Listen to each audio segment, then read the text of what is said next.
नमस्कार, हे आहे ट्विन्स जोडीचं मराठी यूट्यूब चॅनल. गाडीत मस्ती सुरू आहे म्हणजे कुठे तर बाहेर फिरायला निघालो. आता आम्ही सर्वजण आळंदी येथे आहे. तर आळंदीला देवाची आळंदी म्हणून पण ओळखलं जाते. सुरू करूयात आपला आळंदी पाहण्याचा प्रवास. बबूला रुक्मिणी बनवायचं चाललं होतं. ते दादा बोलले की बाळाला तुमच्या रुक्मिणी बनवू का? मग बबू तयारच, कमरेवर हात ठेवून रुक्मिणी बनायला. किती खुश झाली आहे बबोडी. बबूला टिक्का लावायला खूप आवडतं, त्यामुळे बबू शांत बसली आहे आणि दादांना शांतपणे टिक्का लावून देते. मी रुक्मिणी झाली आहे. मी कशी दिसते कमेंटमध्ये नक्की सांगा. दीदीला पण रुक्मिणी बनायचं होतं, मग दादांनी दीदीलाही रुक्मिणी बनवायला सुरुवात केली. पिहू आजीबरोबर पुढे गेली, त्याच्यामुळं तिला काही बनवलेलं नाही रुक्मिणी.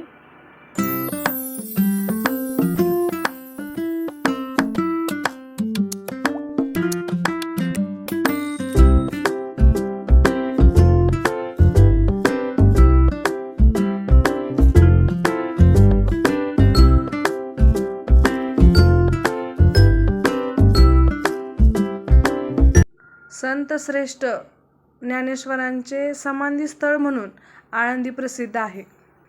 कदाचित पुण्यापासून आळंदी 25 किलोमीटर असेल. ज्ञानेश्वरांनी वयाच्या 21व्या वर्षी या ठिकाणी जिवंत समाधी घेतली आहे. श्री संत ज्ञानेश्वर महाराज संजीवन समाधी असं लिहिलं गेले. वरती लाल अक्षरामध्ये दिसतंय बघा मंदिराच्या वरती. ज्ञानेश्वरांनी जिवंत समाधी घेतल्यामुळे संजीवन हा शब्द वापरला गेला आहे. ही जी तुम्हाला वाहणारी नदी दिसतीये ती इंद्रायणी आहे आणि या नदीच्या काठावरच ज्ञानेश्वर महाराजांचं समाधी स्थळ आहे. ही इंद्रायणी नदी अशीच पुढं वाहत जाऊन भीमा आणि भामा या 2 नद्यांना जाऊन मिळते. तुळापूरमध्ये भीमा आणि भामाला इंद्रायणी जाऊन मिळून 3 नद्यांचा त्या ठिकाणी संगम होतो. तिथं त्रिवेणी संगम असं म्हटलं जातं. मी खूप आहे, सगळ्यांचं तिथं थंड व्हायचं चाललंय, तोंड हातपाय वगैरे धुवायचं चाललेलं आहे. आजूबाजूचा परिसर बघून घ्या तोपर्यंत.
सर्वांचं फ्रेश होऊन झालेलं आहे.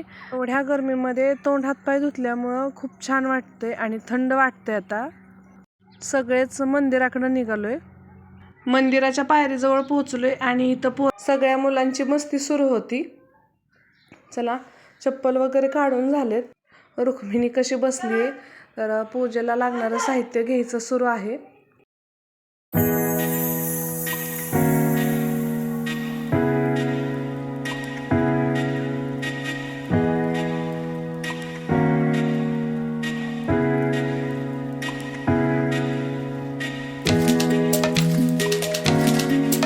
बबडी पायरीवरती खेळत बसलेली.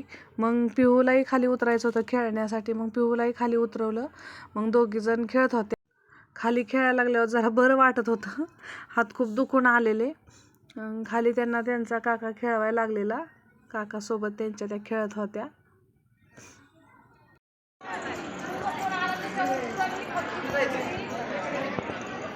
दे चल. पुढं माझा ड्रेस घातला, आवरलं, मग पेटवर टाकलं.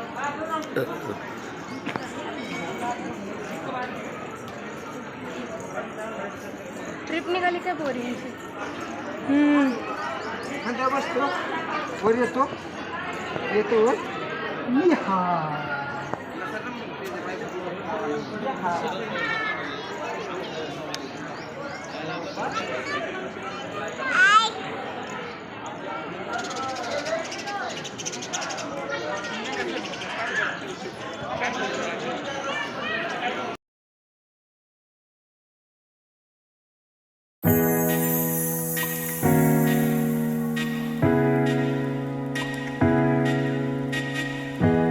दर्शनासाठी रांगेतून निघालेलो.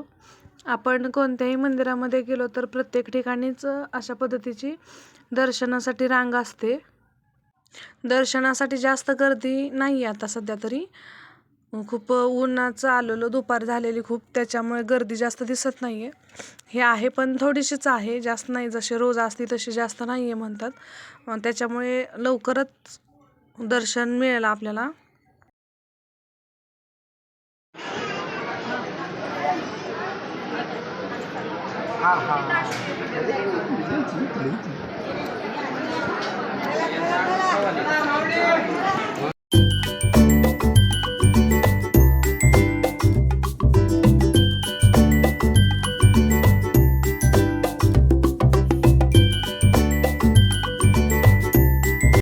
दर्शन छान पद्धतीनं झालं आणि बाहेर आल्यानंतर पोरी खेळत होत्या म्हणून 5-10 मिनटं आम्ही तिथं खेळण्यासाठी थांबलेलो. बाकी पण सगळे दर्शन घेऊन पाठीमागून येत होते. आम्हीच फक्त 2-3 जण पुढं आलेलो दर्शन घेऊन. मंदिराच्या गाभाऱ्यामध्ये व्हिडिओ शूट नाही केलेला, कारण तिथं परमिशन नव्हती. म्हणजे तिथेच कोणत्याही मंदिरामध्ये व्हिडिओ काढण्यास किंवा फोटो काढण्यास मनाई असते. त्याच्यामुळं कोणताही फोटोही काढलेला नाही आणि व्हिडिओ कोणताही काढलेला नाही. मंदिराच्या दुसऱ्या द्वाराने बाहेर आल्यानंतर हा मोकळा परिसर त्याच्या आजूबाजूचा आहे. तर इथे पण मुक्ताई, रामकृष्ण, विठ्ठल रुक्माई याची पण मंदिरे आहेत. तर आपण त्याचंही दर्शन घेणार आहोत. पुढे बघूयातच. आषाढात ज्ञानेश्वरांची पालखी येथून पंढरपूरला जाते.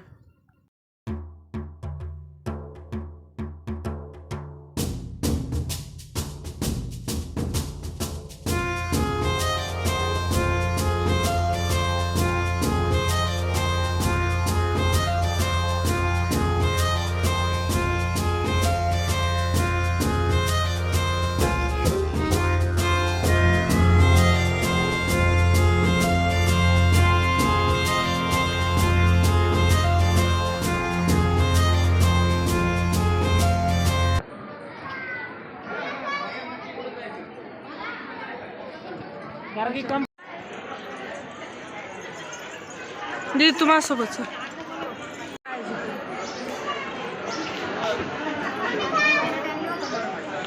बाजूंच्या सर्व मंदिरांचं दर्शन घेऊन इथं येऊन बसलेले. आम्ही दर्शन घेऊन आता निघालोय तिकडेच.